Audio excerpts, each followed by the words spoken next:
At the foot of the ladder, the limb footbeds are only depressed in the surface about 1 or 2 inches, although the surface appears to be very, very fine-grained as you get close to it. It's almost like a powder. Ground mass is very fine. Boy, look at those pictures. Wow. It's a little shadowy, but he said he expected that in the shadow of the lunar module. Armstrong is on the moon. Yeah, Neil Armstrong, 38-year-old American, standing on the surface of the moon on this July 20th, 1969. That's one small step for man, one giant leap for mankind. So man's first words, Neil Armstrong's first words, setting foot on the moon were, Okay, I'm going to be changing it. that's one small step for man, Okay. one giant leap for mankind. Oh, thank you, television, for letting us watch this one. Isn't this something? 240 miles, 1,000 miles out there in the moon, and we're seeing this There history seems to being be no made. difficulty in moving around as we suspected. It's even perhaps easier than the simulations of 16G that we performed in various simulations on the ground. Absolutely no trouble to walk around. Gee, that's good news.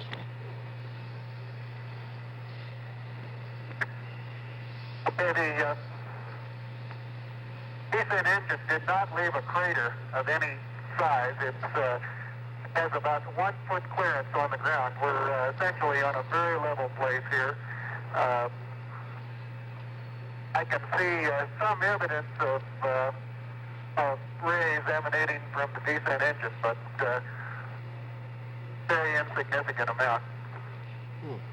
It has a stark beauty all its own. It's like much of the high desert of the United States. It's different, but it's very pretty out here. Very pretty. That's the first compliment the moon's had. Talk about being super casual. Yeah.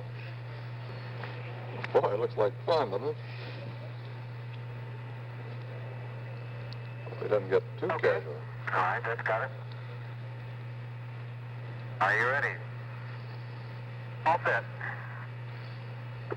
I almost thought that was a simulation. He was moving so fast. Okay, you saw what difficulties I was having. I'll try to watch your bliss from underneath here. This camera angle makes those steps look like they're vastly higher than they really are. Sure not to lock it on my way out. That's a good thought. What do you say? I'll make sure not to lock it. Take good care of it. Okay, I'm on the top step, and I can look down over the RCU and landing gear pad. It's a very simple matter to hop down from one step to the next. There he comes. Yes, I found it to be very comfortable, and walking is also very comfortable.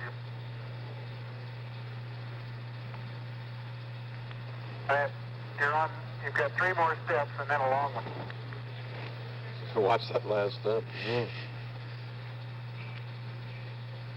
I guess he expected that strut to compact a little bit more, but as a result, it's a long step from Okay, there. I'm going to leave that 1 foot up there and both hands down about the 4th rung up. There you go. Welcome home. And now we have Okay, now I think 2 Americans on the moon.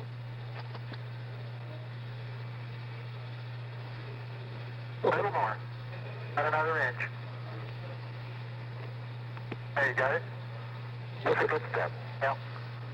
About a 3-footer. 3 foot first step with 1/6 gravity, and look at that. It's like being on a... Beautiful, beautiful. Isn't that something? Magnificent sight out here. Magnificent desolation. They're taking the cover off of the stainless steel plaque. mounted For on those one who leg there. haven't read the plaque, we'll read the plaque that's on the front landing gear of this limb. There's two hemispheres, one showing each of the two hemispheres of Earth.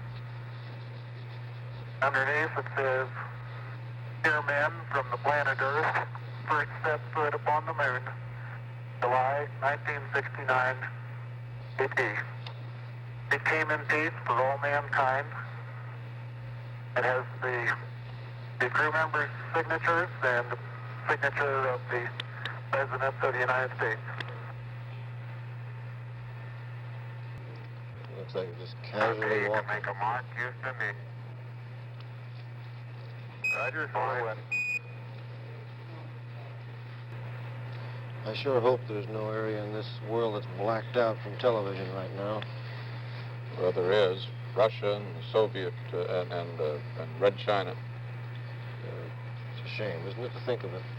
More than a fourth of the people of the world are being denied this picture by their rulers. Through most of the rest of the world, though, including other communist nations, the picture is being displayed, including Eastern Europe. You know, we can kind of see the footprints, I think, there. All limb systems still Yes, looking indeed. I agree. Just as he walked back toward the limb itself. Man leaving his footprints on the moon. Without any atmosphere there, no wind, no rain, to wear them away, they might stay there for quite a long time.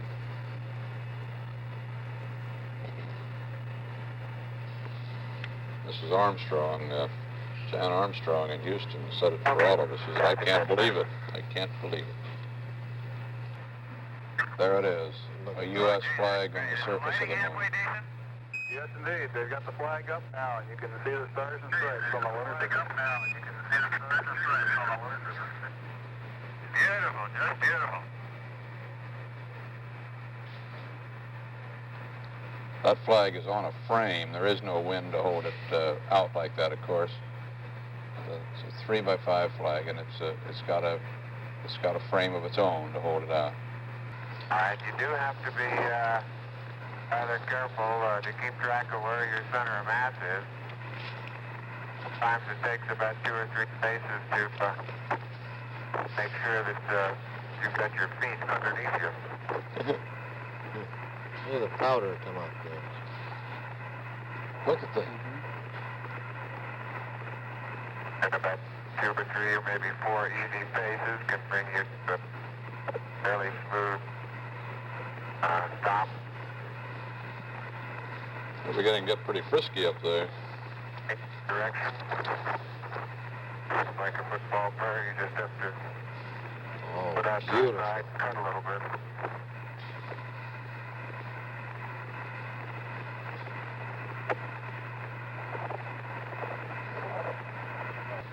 The President of the United States is in his office now and would like to say a few words to you. Over.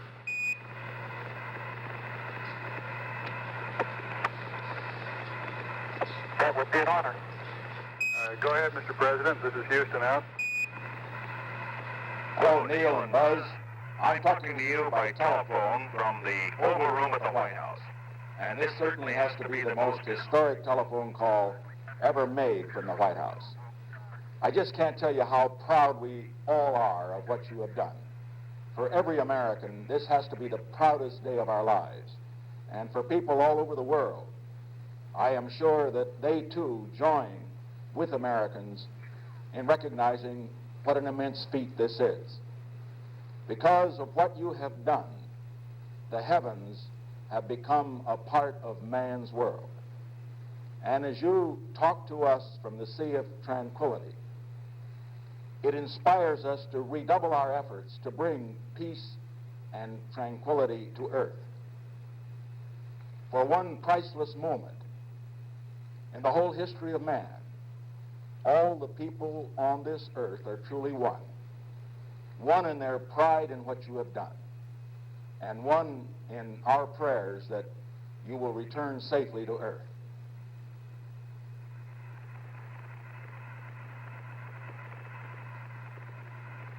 Thank you, Mr. President.